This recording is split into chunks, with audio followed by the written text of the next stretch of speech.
All right, good evening and welcome to the July 28th, 2020 CCSD59 Return to School Town Hall meeting.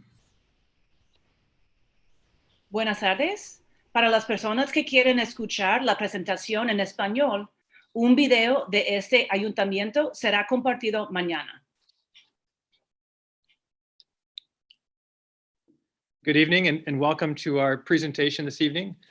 Tonight, we'd like to share with you the most updated return to school plan for Community Consolidated School District 59. Presenting with me tonight will be Tom Ludloff, Ben Gray, Dr. Katie Ossel, Ross Vittori, Ron O'Connor, and Maureen Maccabee.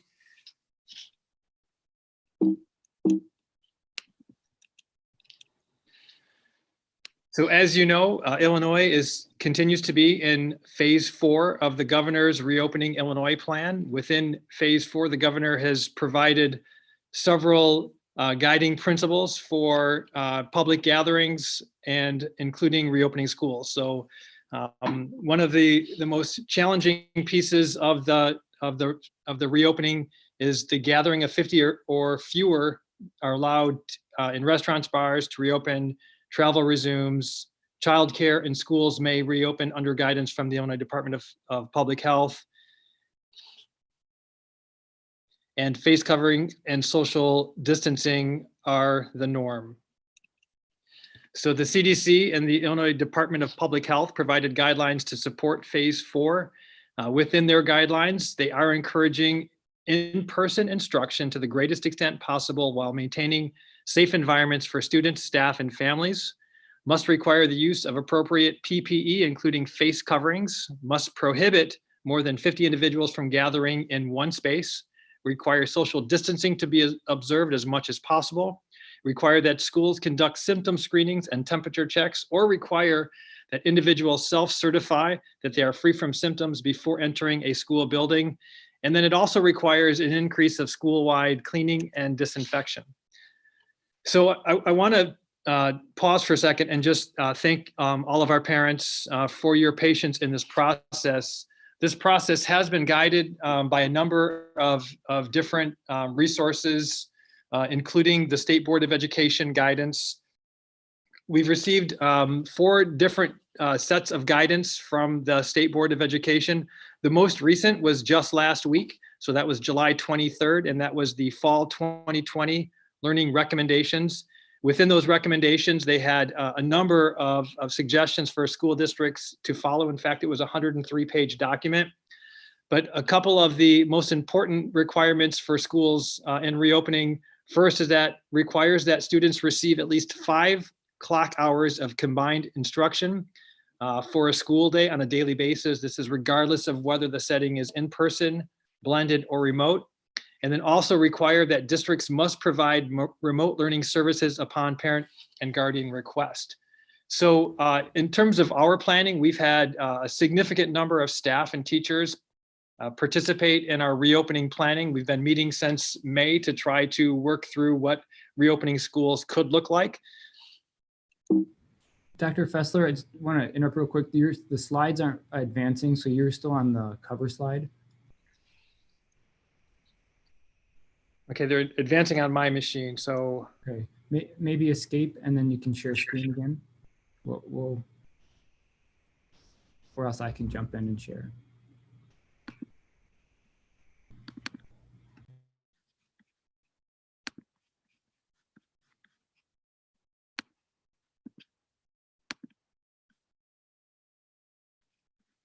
That looks good, thanks.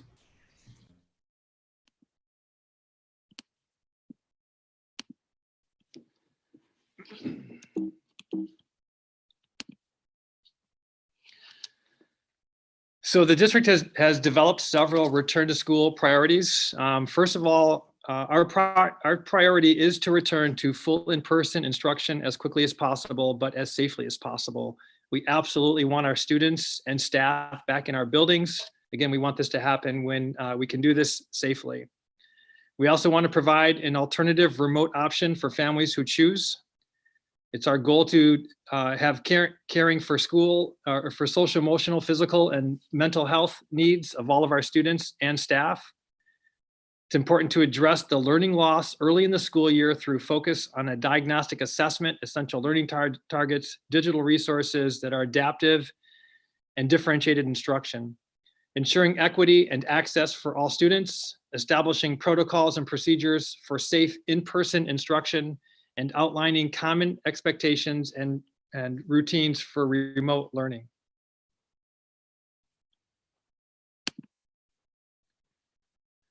So it was important to us to get some feedback from our parents and our staff. Our goal really was to try to determine what preferences our staff and parents would like in terms of returning to school or a remote option. So we sent out a survey beginning last week, and Ben Gray will walk through the survey results. Thank you. These are the staff survey results. So the question here was, if the district were to consider a hybrid model for in-person instruction, which option would be your preference? We had 57.5% of our staff say I would prefer full remote learning. We had 27.1% of our staff say I would prefer a hybrid model. And we had 15.4% say I would prefer in-person learning.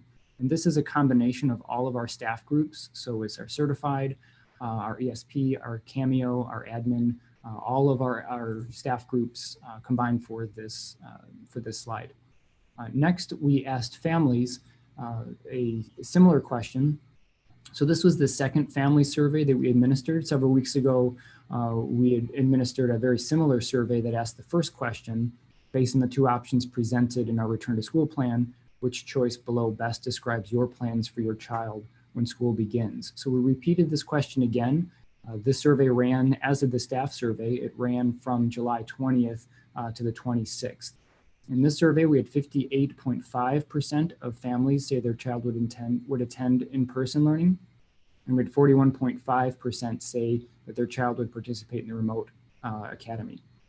The next option was considering the addition of a hybrid. So trying to get a better understanding of where parents were at with their planning and thinking and what potential the addition of a hybrid model might have on parents' thought of which model they preferred. So in this case, we had 40.1% of parents indicate that they would still have their child attend school every day. We had 30.8% say their preference would still be to have their children in the remote academy, and 29.1% say they would prefer a hybrid model. And again, this survey was not an enrollment survey, specifically a final determination. I'll share a little bit later on the process that we're going to use to have families make their final selection. This was more of an opportunity for us to get an understanding at the time of the models that we were building and the plans that we were creating. I'll have Tom Ludloff share a little bit more about the data and some additional thoughts as well. Thank you, Ben. Yeah, just to clarify, I appreciate Ben also speaking to it. This was not an enrollment survey or a vote. I know we saw in some of the parent questions that assuming this possibly was an enrollment survey in a sense of now my kid's in this program or my kid's in that program, but it was really intended to help inform our planning. And especially in this survey from the family side, we asked for specific grade levels and for schools. That data allowed us to really look at each individual school and where families were leaning in regards to their enrollment preferences. And we saw some pretty significant ranges between those groups, from maybe 30% at one school, families saying they would like to have their kids in person, to up to 80% saying they'd like to have their kids in person. One piece that goes with this data, because it was open to all families and we asked them to complete it for every student they had enrolled, it was not a one person or a one family per survey. So in some cases, we saw more responses than maybe enrollment in that school, which skewed the data somewhat. But in the end, it gave us a good indication of where families by school and even by grade level were leaning in regards to return to school this year. With that, I think I'm going to turn it back to Dr. Fessler, who's going to speak about school options. Thank you, Tom. So the options that we're sharing with our families are the same as we've shared before. So I've created a slide that provides a side-by-side comparison of option 1 in person and option 2 remote academy. So just a quick introduction, and then I'm going to ask Maureen Maccabee, who's the Assistant Superintendent for Instruction, to walk through the in-person details, responding to many of the questions that our parents submitted. And then Katie also will walk through what the safety precautions are. She'll also address a number of questions from parents. And then Ross Vittori will talk about some of the operational pieces that are necessary for in-person. So for option 1 in-person, we plan for in-person instruction to take place in CCSD59 school buildings with social distancing protocols and the use of PPE, except during designated mask breaks, socially distanced, or outdoor lunch. During in-person instruction, and this is a new piece that we've been working on, and it's a class size, the goal will be to keep class size at 15 or less in our core content areas. If it is not possible to keep classes at 15 or below, then a larger space will be considered, or the in-person model will become a hybrid model. So just for clarification, it's our intent to try to provide 5-day-a-week in-person instruction to our students.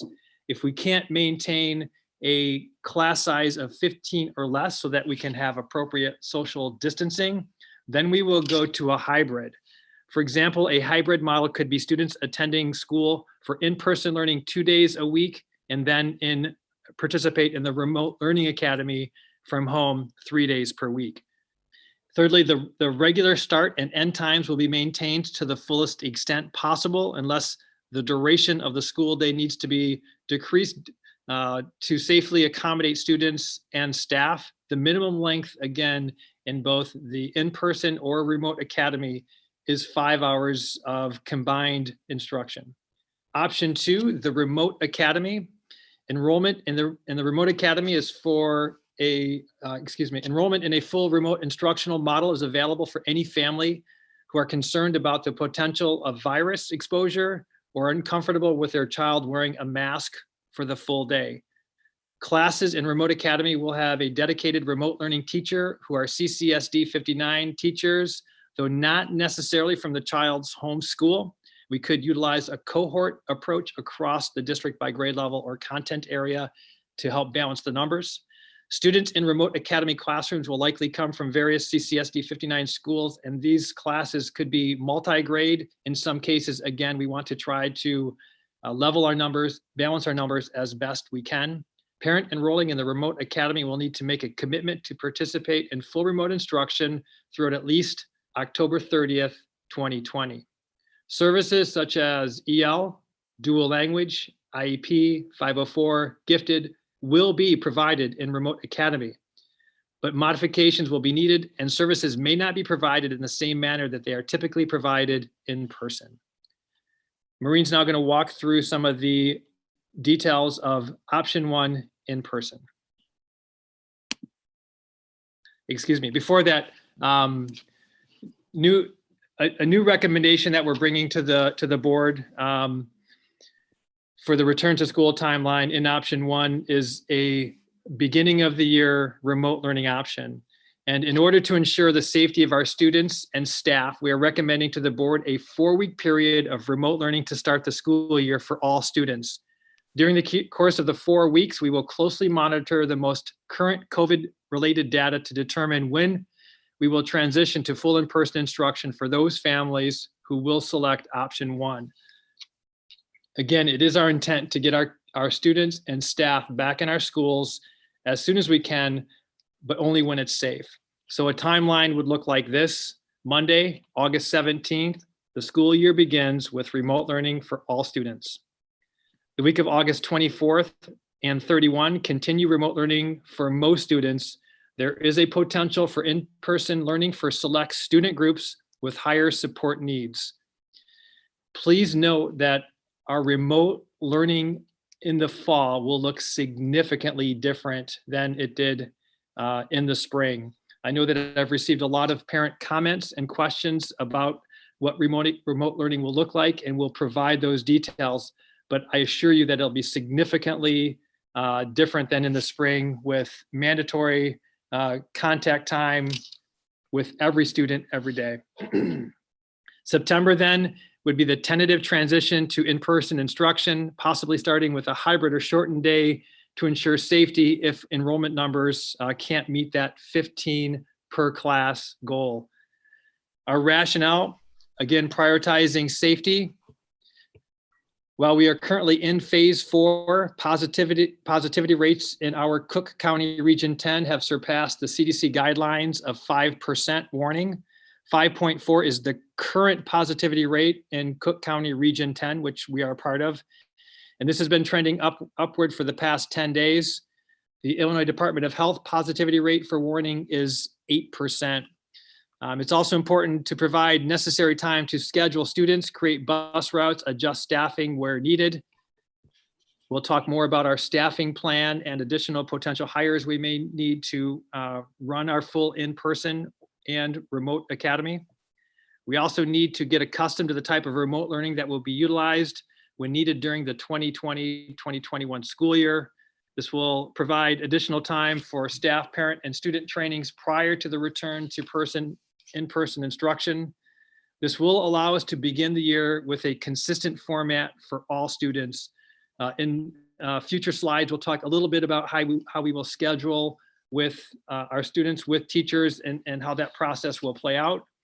And then this also provides sufficient time to make sure we have enough of the PPE materials to begin the school year. With that, now I'd like to invite Maureen to talk about option 1, in-person instruction. Okay, thank you, Dr. Fessler. So for families choosing option 1, which is the transition to in-person instruction, I'd like to start by sharing a few of the details that apply both at the elementary and junior high levels. So some of the details of the plan on this slide might have already been shared, so I will not point out every single one. But overall, our instructional focus will be on getting an early understanding of where students are currently performing, particularly in math and reading, through those diagnostic assessments. We will be looking at where they are falling in relation to grade level learning targets and potentially even previous grade level learning targets, since we know we might have to make up some gaps due to the closure. These diagnostic assessments will give teachers detailed information about the skills students have mastered and what gaps still exist, which is critical for our staff to help address those gaps. Given that our start is now remote for all students, we will be looking at options for that diagnostic assessment, whether or not how we might do that if we are already in a remote environment. So we will still prioritize the diagnostic assessments, even though we will be starting remote. We also will have a common lesson structure across the district as for remote or in-person instruction. Our goal really is that if we need to shift from remote to in-person or back, we want to be able to do that seamlessly and provide that continuity of instruction that was very challenging last spring when we were surprised with the remote, with the closure.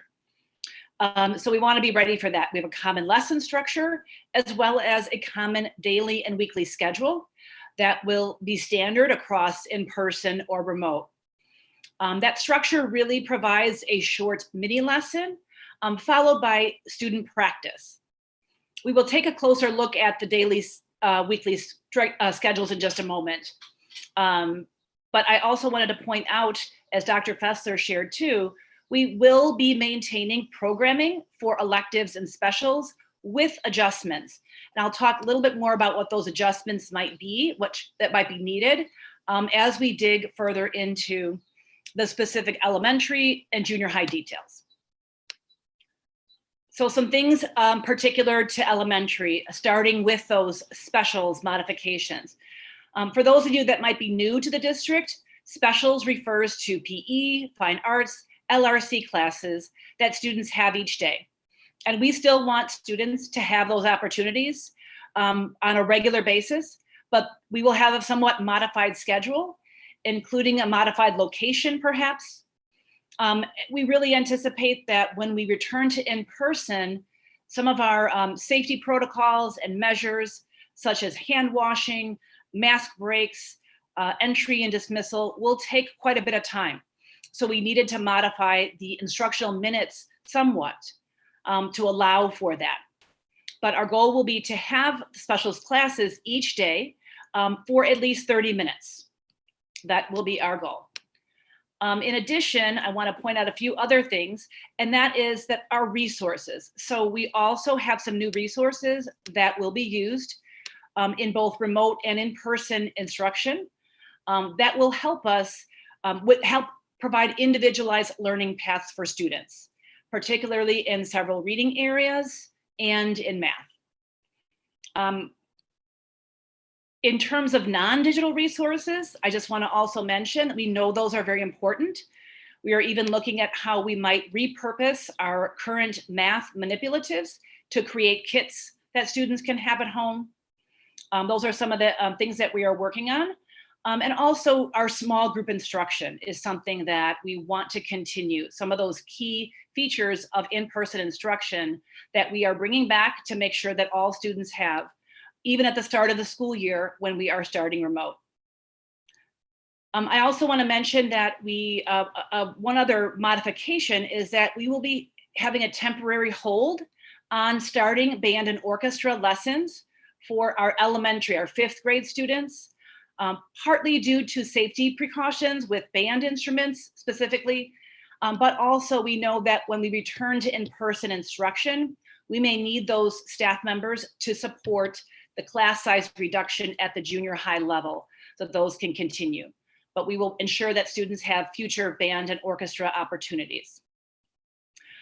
Speaking of junior high, let's take a look more closely at some junior high details. At the junior high, it was a priority for us to develop a schedule that allows us to flow between remote and in-person if needed. Last year in the spring, our students had a schedule that was by subject area. This year, it will be by period, with half the classes, periods 1 through 4, being on one day, and the remainder of the classes being held the next day, and continuing in that cycle. Again, that will be whether we are in person or remote. What this does for us is limits the number of daily transitions that students have, and therefore the movement within the building. And it is also a more feasible schedule when in remote learning. An additional benefit is that these classes will be longer. Each period will be an hour or possibly more, really allowing for that in-depth learning and mastery of targets for teachers to have small group instruction. These are some of the rationale behind the block schedule. So as you heard, students will transition from class to class on a limited basis. So that will involve traffic flow adjustments, use of PPE, supervision of hallways, and no use of restrooms during passing periods. Students will use restrooms during class time with limits and precautions in place and supervision outside the restrooms to ensure there is distancing and no congregating. In terms of modifications to electives or specials, until activities like singing and instrument play, particularly band, are deemed safe, these classes will shift their content more to a music theory, appreciation, study of music versus singing or playing instruments. I will add that students who play a band instrument will be encouraged by their teachers to continue to practice at home. We want to really make sure that students don't lose their passion for that instrument. And orchestra instruments, which technically can safely be played, we may try to start some small group lessons or ensemble groups as quickly as possible after we return to in-person instruction. PE classes, due to the size and the likely use of gym for other purposes, will shift primarily to a classroom-based health type course with movement opportunities. We do want to look for every opportunity to keep our kids active, given that many of them may not have been as active as we would like during the closure. A few final details on the physical environment. When we return to in-person, students will eat lunch in a larger space with no more than 50 individuals in the space and 6-foot distancing. In the classrooms, the desks and tables will be spread apart as much as possible to maximize the distance between students. So that's a little bit more of the junior high. Let's take a look at the elementary schedule. When you see this model, this is a sample of the daily and weekly schedule that I was referring to. This particular sample is K2, but 3-5 would be very much the same. You notice daily SEL instruction, literacy, and math 4 days a week, science and social science on a regular basis, but a more limited schedule, and a specials block. You will also see approximate times. These are just approximate right now, and we are making those adjustments to really pinpoint the exact duration of each lesson. It is important, again, to note that the schedule will look similar whether we are in person or remote, and that this is our initial schedule. Again, we have a lot of time when we get back in person that will be needed for safety protocols. But our goal will be to increase the amount of time for each subject and increase the frequency of science and social science as much as possible once our COVID conditions improve. And finally, I saw a few questions about when school will start and end. Dr. Fessler already mentioned that for in-person instruction, our goal will be to maintain the typical length of the school day, if we can do that. For remote instruction to start the year, parents can expect that classes for elementary will start around 8:45, the same time they typically do, with an opening circle, an SEL activity. And then we will try to do all the live and direct instruction elements early-ish in the day. And then the day will end with a block devoted to independent practice, teacher check-ins or office hours, and then related services for students needing them. So the block will end at about 2:30 for K-5 students when in remote learning. So now let's look at junior high that you see on the screen. Many similarities in that they also have SEL instruction opportunities each day through community. Students will start their day with community, which will be, for the sake of minimizing movement, the same as their first or fifth period class. So they will start the day in their first or fifth period class, but have additional time, so that can be community time. Again, the times are approximate. In terms of start and end time for the remote instructional period, parents can expect that classes will start for junior high students around 9 with the community or fifth period. This is a little later than usual. And we did this during remote instruction because we know that junior high students are not as early risers as our K-5. And last spring, some feedback we received was that it was harder when students were at home to engage them earlier than 9 o'clock. So what we did was put the teacher plan and collaboration time for junior high prior to the school day, whereas at elementary, it will be later in the school day to accommodate this. Again, our teachers will still have their full day of work, but the student contact time will be a little bit different, whether it's elementary or junior high. So that's our schedules. And now I'd like to ask Katie to share more about the schedule at the Early Learning Center. Thank you. So a sample schedule at the Early Learning Center in remote learning would provide time for instruction electronically in whole groups and individual work for students. So parents can expect the same time frame for the Early Learning Center in remote learning, which would be sessions starting at 8:15 and going to approximately 10:45 or noon to 2:30.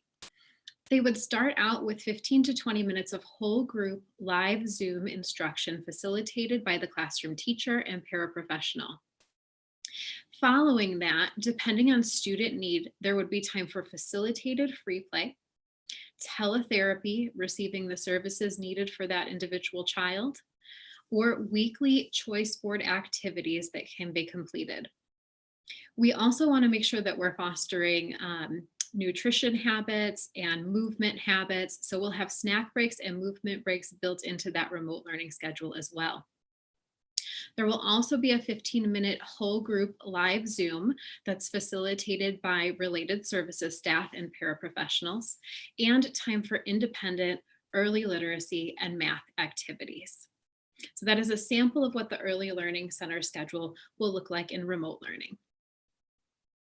Next, I'd like to share some of our health, wellness, and safety planning for in-person instruction.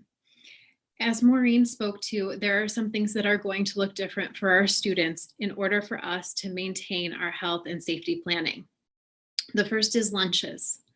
We are planning for lunches to be eaten in common areas, meaning the cafeteria, but we know to maintain that number of 50 students in one place and make sure that we are distancing while masks are off and we're eating, we may need to use multiple spaces within the school. So that may look like using the gym as a secondary cafeteria or another common space. We also have disinfecting protocols that will take place between lunches to make sure that our spaces are cleaned and ready for the next group.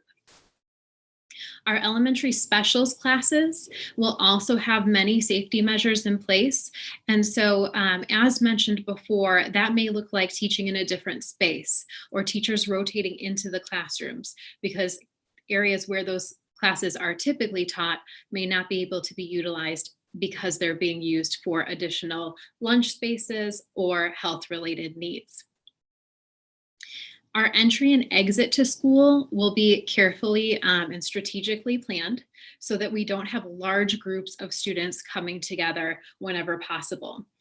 The way that we plan to do that is by using multiple entry and exit points to the schools. So traditionally, we may have students entering 1, 2, or 3 doors.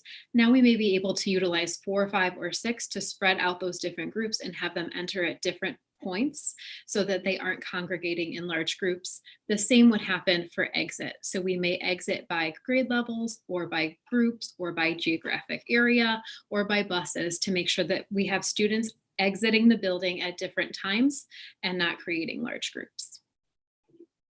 For recess and breaks, we are going to need to get really creative, and we've worked through lots of activities for kids that can be done with social distancing and without shared equipment. So we are hoping, weather permitting, that we will be able to take breaks from our masks because we'll be able to physically distance outside and have activities to do that may look like going for a walk on some days. It may look like a facilitated game that's done with students spread apart. We also know that students need to have their own materials.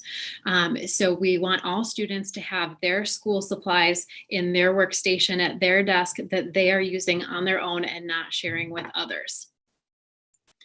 Our junior high passing periods will be very heavily supervised. We're going to need all of our staff to be present in passing periods and making sure that our students are wearing their masks and that they are moving quickly through the halls to their next class. We've limited the number of classes per day, but we will still have students moving throughout. And so we want to be able to watch very carefully to make sure that they are not stopping, talking to friends, and that they are moving quickly to that next class. And finally, with junior high electives, when we are in person and we are trying to maintain a certain number of students in a class and bring that number down, we may need to make some changes with electives to alleviate any large class sizes. So as Maureen spoke to before, band, orchestra, chorus may have revised content, and the singing and the playing may be done at home while we're learning different content areas in the school. Next, I'd like to speak to our health protocols. In District 59, we will have a self-certification process that happens daily for staff and for students. Self-certification means that parents at home are taking their child's temperature and looking for several symptoms to ensure that their child is healthy and ready to attend school. We will also be using temperature screening. So as students come in, we will have certain groups on a rotating or randomized basis also have their temperature taken at the door. So that's 2 potential screening ways that we will utilize upon reentry to in-person instruction. What we're looking for with this screening is any sign of illness that may be a fever above 100.4 or feeling feverish, respiratory symptoms, shortness of breath, Anything that's new or unusual for students, like a new cough or new loss of taste or smell or new headaches. And there are many other symptoms here that we would look for. And parents, you would certify every day that your child does not have these symptoms and is in fact healthy and ready to attend school. Should we have any students or staff that are symptomatic at school, we have some very clear protocol that we will be following. First, it's important to know the definitions for close contact. The Illinois Department of Public Health defines close contact as being within 6 feet of an infected person for 15 minutes or more. And the CDC's definition is aligned with that. So when symptoms are reported before school, parents, when you've self-certified and there are symptoms, you'll be notified that your child should not attend school that day. And the same will happen with staff.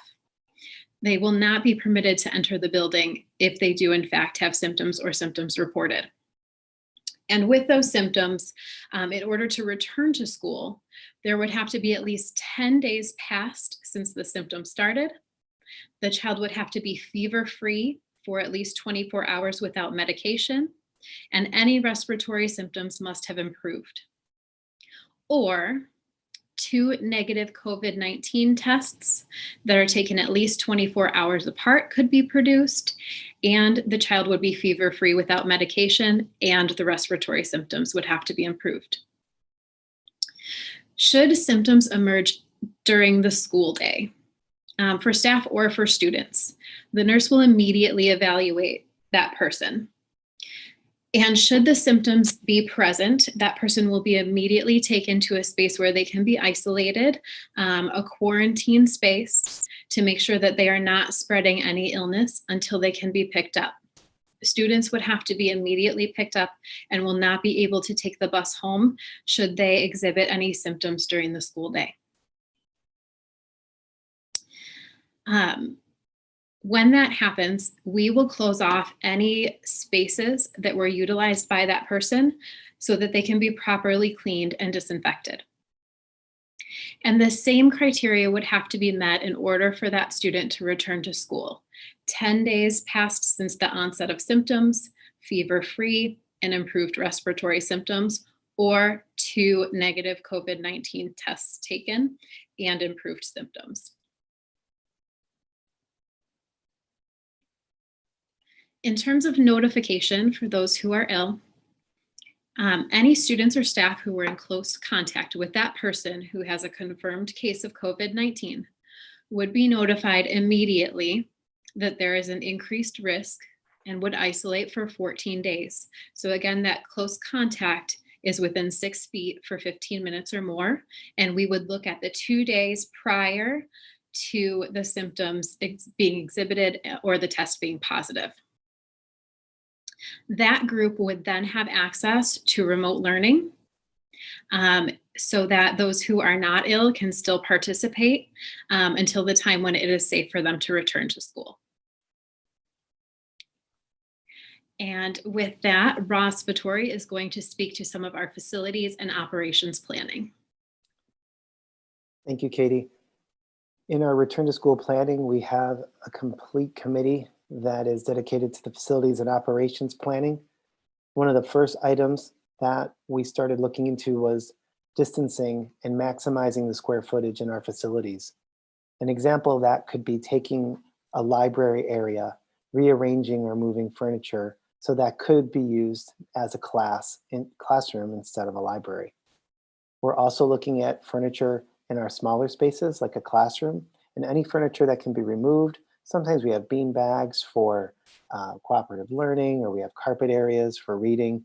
We are moving or storing those, again, to create as much of that physical distancing space as possible. Our transportation solutions fall within the 50 individuals per space by having 48 students on a bus, plus 1 adult driver and 1 adult supervisor. That doesn't necessarily mean we would have that many students on every route, but that could be our capacity. And depending on certain models and which families pick which model and which family still then needs transportation, we would have to run routes that might be different than the typical school year. Within those routes, we would also have very specific seating assignments so that families stay together, and ideally the route loads and unloads in the order that it's picked up so students aren't passing each other in the aisle. We will be very strategic with our hallways and entryways.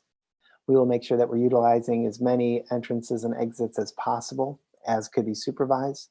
And we will also have signage and floor markings to help guide students with our training of these new practices and visitors for that matter, so that when you come into the building, it's in limited numbers and it's clear where you can safely go and or wait.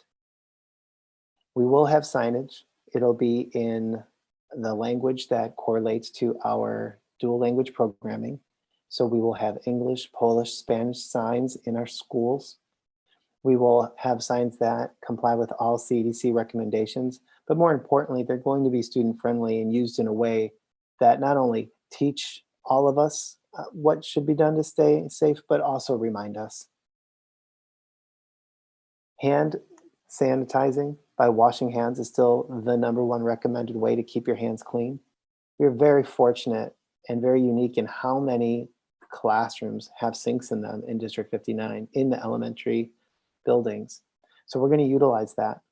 We are also going to convert some of our drinking fountains into extra hand washing stations. And then of course we have hand washing availability in our restrooms. Any classroom that does not have a sink will get a wall-mounted, battery-operated hand sanitizer pump. These also have locks on them so that the teacher can lock those when they're not under supervision. And it provides an extra opportunity for kids to make sure that no matter what space they're in the building, they can have their hands cleaned. We will also have standing foot pump operated hand sanitizers that can be moved throughout the more common spaces, such as the entranceways, but then maybe in some of the larger spaces where we could have lunch or different recess activities. Teachers will also have small bottles that they will be able to keep with them or at their desk. So we have a number of layers to make sure that hands are staying nice and clean.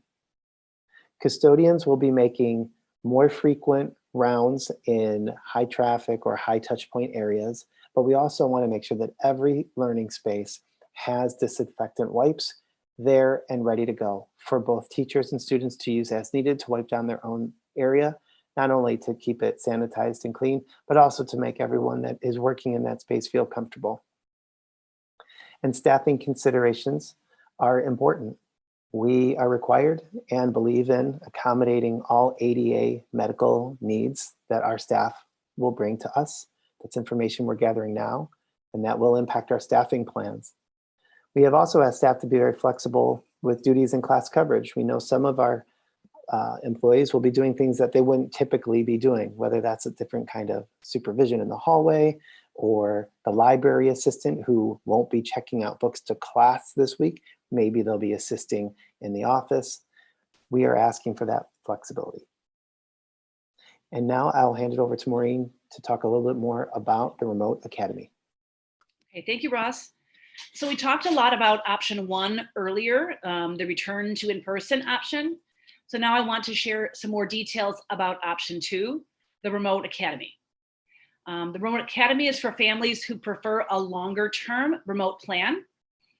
And the first thing I want to reiterate is that remote academy and remote instruction overall will look significantly different than in the spring.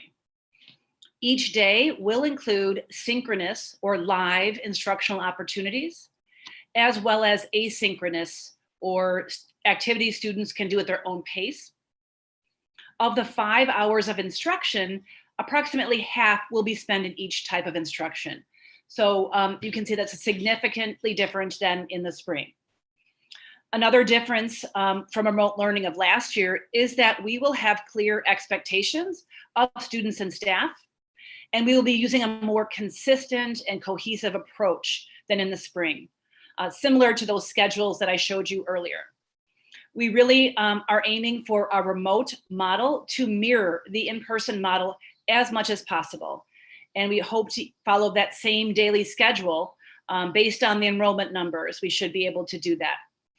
In fact, you even see some of the same bullets on this slide as you see for option 1, daily social emotional learning, that focus on diagnostic assessments and learning targets, common scope and sequence, and common resources. It will look very similar to the in-person model, and also will be a drastic improvement over our remote learning focus from last spring. There are some things that parents who choose option 2 will want to be aware of. One is that we are asking parents to commit until at least October 30th, so that we can have some continuity in groups. We will be assigning students from the Road Academy to virtual classrooms. They will be with students with their grade level or levels and from across the district. But just like any teachers, they will be doing team building and community building activities at the start of the year and really working to form relationships with students, just like a teacher would in in-person instruction. While the in-person model aims to reduce class size for when we are in person, class sizes in the remote academy will be more typical size, again, depending on the enrollment. At the junior high, the teachers may be teaching, you may find that the same teacher will be teaching more than one subject, depending on how many teachers are in the remote academy. Finally, and again, the same number of hours of instruction would be provided, very, very parallel to the in-person model. As Dr. Fessler mentioned, we also will be providing the same services that students receive in in-person instruction, English learner, dual language, IEP, 504 gifted, but those may need to be modified and maybe look different in how they are provided. For example, the amount of time or the subject areas that students spend learning in English and Spanish in a dual language program might be modified, but students will still have daily instructional opportunities in both languages. And for things like TDP, I know that was a question that was asked. We will be trying to replicate as much as possible the opportunities that are typically available during the regular school year. So students that are in the remote academy will have regularly scheduled TDP sessions, though not to the same extent as when we are in full in-person instruction. Students will also have opportunities for some of the non-core courses like PE, music, and other electives. Though for junior high, they may be different ones than they chose last spring. And finally, it's important to know that when the time comes, when we reach phase 5, or when the COVID conditions dramatically improve, parents should be aware that we will transition all students back to in-person instruction. And the slide that you're seeing now is really just a visual showing that blend of synchronous or live instruction and asynchronous. As I mentioned earlier with the start-end times, we will be aiming to provide the majority of the synchronous instruction earlier in the day when students are more attentive and they have more energy and attention span, and probably later in the day will be more of the asynchronous because that could be done at a self-paced. So students could take breaks and come back to it more easily than in live instruction. And you can see some of the types of activities that are synchronous: mini lessons, small group instruction, office hours. And then some of the asynchronous options will be pre-recorded lessons, videos, learning activities that are assigned, or self-paced modules on digital resources, such as some of our new resources, iReady or iStation, that students will have daily practice time in. So that gives you a little bit of a glimpse, a deeper glimpse of our remote academy. And now I will turn it back to Tom Ludloff. Thank you, Maureen. So as part of this process, communicating tonight's town hall, we also provided an opportunity for parents to forward any additional questions they may have. And really hopefully you could see through the course of this presentation that we tried to include many of those questions in the commentary shared by the different members of the leadership team. We received over 400 questions, comments, and even suggestions, and went through all of them. And our goal was to theme those questions to ensure, one, we tried to meet those needs in the presentation, but then when some key concepts jumped out that weren't part of the presentation and had a high volume, we wanted to include those and respond to those separately here. So that's the next step. We're going to walk through a few of those questions. Most of them were in the 50 to 75 response number range in regards to those pieces. So with that, I'm going to turn it back to Maureen. She's going to talk about transitions for students. Yes, this was a common question, really looking at students who are new to the school or to a system, including kindergartners, sixth graders who are moving to junior high, and pre-K students, or even students that are just new to the district, period. So the question centered on if there would be opportunities to meet the teacher, to see the school, or to help with a transition in another way. And this was actually, again, it was interesting that this was shared among staff and parents, this interest. So since we are now in phase 4, we can bring individuals into the school with proper distancing, limits on numbers, and safety measures. And we recognize that for some of our younger learners, especially, it might be challenging to do all transition activities remotely. So our thinking right now is that if carefully executed, it will be feasible to schedule times for our kindergartners and pre-K students to visit the school, meet the teacher, or even perhaps have a one-on-one assessment where our staff can really get to know each student as an individual. We also know that our kindergartners will need to get their tablets, their devices, and then have some training on that new device. So those are maybe some things that we can combine together into small group visits to the school during those first 4 weeks. Likely not the first week, but we might look to do that the second or third week so that our students and staff can make those connections. For sixth grade, our junior high are already planning some virtual orientation sessions specific for incoming sixth graders. Our junior highs do a great job of welcoming the new students each year. Due to the numbers of students, it would be more challenging to bring them in small groups. But I know that our junior highs are already working on the plans. So our sixth graders will feel that junior high welcome for sure through the orientation activities. Thank you. Returning students to in-person and supporting working parents. Like I've indicated several times, it is our goal to get our students and staff back in our schools as soon as safely possible. I know that our staff are very anxious to work with students, to support students, to meet their students. But again, safety remains an important goal that we want to continue to revisit. You'll see that in the upcoming week and weeks. Many other school districts will be announcing their plans. Many are also looking at a remote option. Most of the other school districts are indicating that they're going to go remotely for 6 to 8 weeks before they consider an in-person response. We would like to revisit on a more regular basis in that, because again, it is our intent that if we can get our kids back in school safely with our staff, that is our goal. So as Dr. Fessler stated, we want to have our students back to in-person learning as soon as possible. We know that our children benefit tremendously from the in-person learning routines and the social interactions that they get at school each day, but we also have to look very carefully at several decision-making factors. One of the ways we will continue to evaluate the need for remote or in-person learning is by using guidance that's provided by the Illinois State Board of Education. The other is indicators that are provided by the Illinois Department of Public Health. IDPH provides county level risk metrics on a weekly basis, and those indicators help us determine if suburban Cook County has signs of increased COVID-19 risk or has overall stability. Two of the indicators that are specifically telling are the reported cases per 100,000 tests and the test positivity rates remaining below an 8% positivity.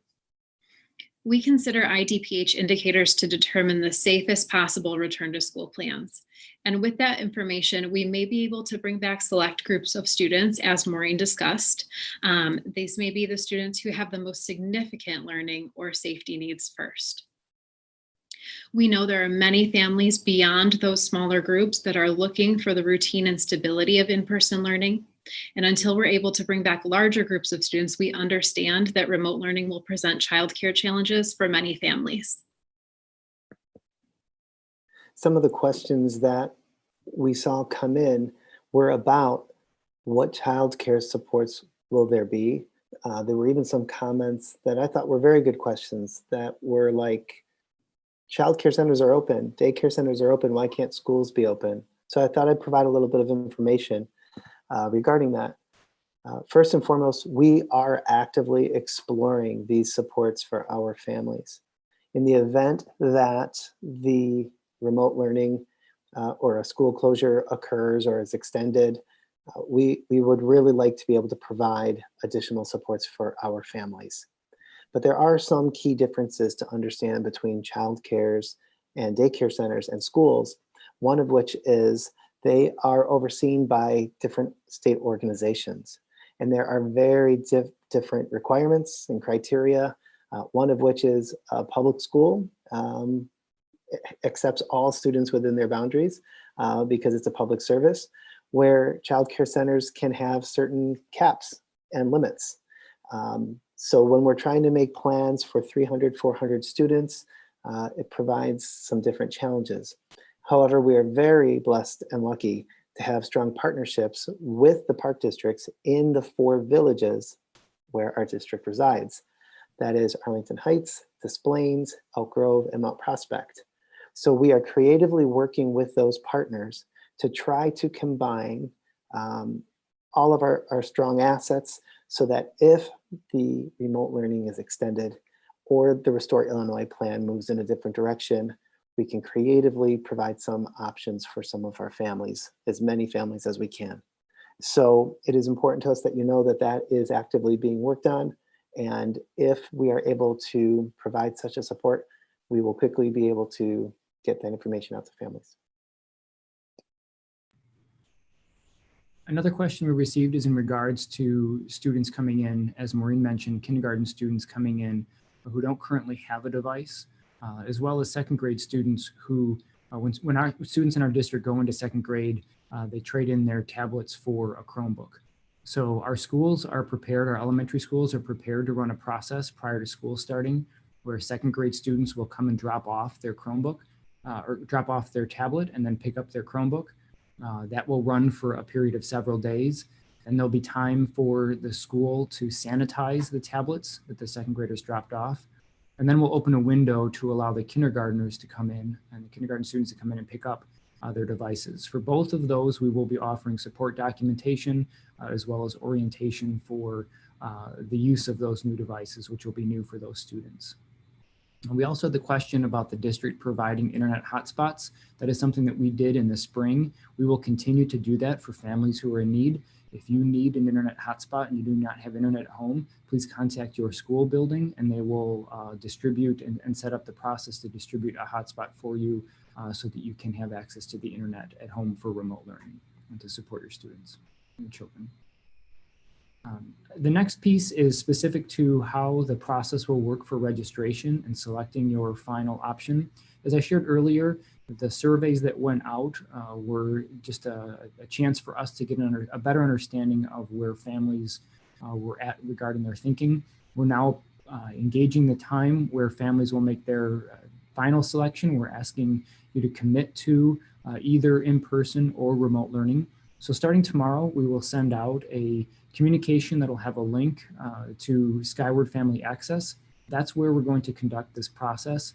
So logging into Skyward Family Access tomorrow is starting once we send out that communication. When you log into Skyward, you'll see a notification that you have a form to fill out. When you click on that, it'll take you to a form to provide information about your child or children. And then you can select whether you would at this point commit to in-person or remote.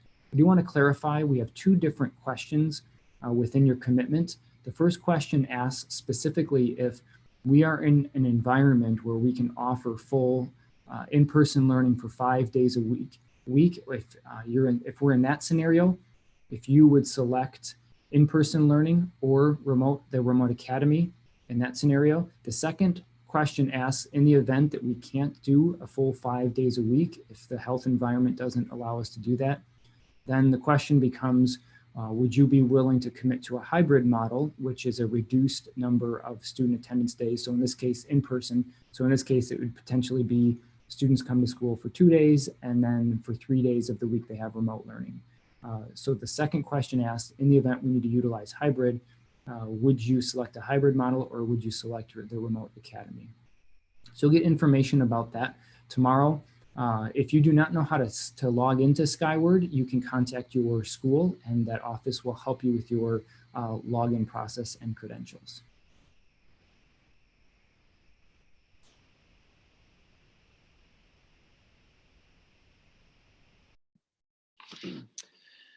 And finally, the next steps. So a quick timeline, Monday, July 27th, which was yesterday, we shared the updated version of the return to school plan.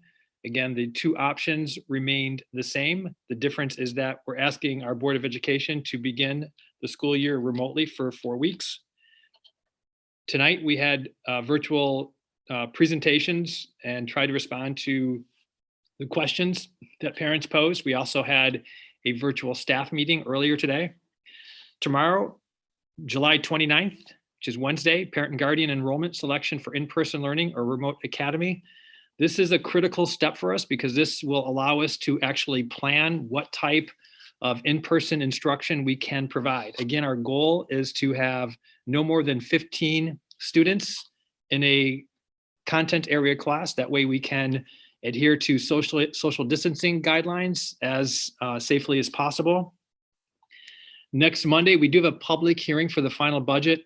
At that meeting, I will also provide a return to school planning update to the Board of Education, respond to any questions that the board might have. I know that our board members have received a lot of feedback from both staff and our families regarding the start of the school year. So they're very well informed and have been very helpful in this process, providing feedback and direction.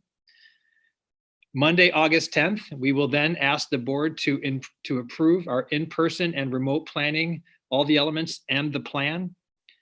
Then on Monday, August 10th through Friday, August 17th, our staff will report for a full week of professional training. Much of that will be virtual, but there will be some opportunities for our teachers to get into their classrooms, begin to set up for the eventual return of students who selected option 1 for the in-person approach. Monday, August 17th will be the first day full remote learning for all students, grades 1 through 8. First day on 8/17 for kindergarten, and then the first day for our ELC students will be 8/18. The first day for our ELC students will be 8/20. And then Tuesday, September 8th, and I want to say that over the course of from when the students come back, even on August 17th, and begin full remote learning on a regular basis, we will be reviewing all the COVID-related information, data. We'll be continuing to monitor the feedback that we are getting from the State Board of Education, as well as the Governor's Office, to make a determination of when we can go to full in-person instruction. For those families who chose option 1, we will provide an update no later than September 9th. So I know that it is a challenge for many of our parents who need their students to be in school because they're working families. I know that it's a challenge for many other parents who want their students in school because they understand the importance that the social elements, the academic elements, and I know that all of us collectively have that same goal. We want our kids in school for both the socio-emotional benefits as well as the academic benefits. So we want to again, try to get back to in-person learning as soon as possible, but we also want parents to be prepared that some of these decisions may be out of our hand, considering some of the safety protocols and safety data that we'll be considering. So with that ends our presentation. I want to thank the over 300 people who have joined our presentation tonight. I thank you for taking time out of your night to spend some time with us. I hope that we were able to respond to all of the questions that you have. Please keep in mind that in the very near future, even next week, we will be providing some updates following our board meeting and providing more clarity. And as we build out our schedules and staffing plans, we'll immediately share that with our parents and our staff so they have the most updated information that we can provide. So with that, thank you, everyone.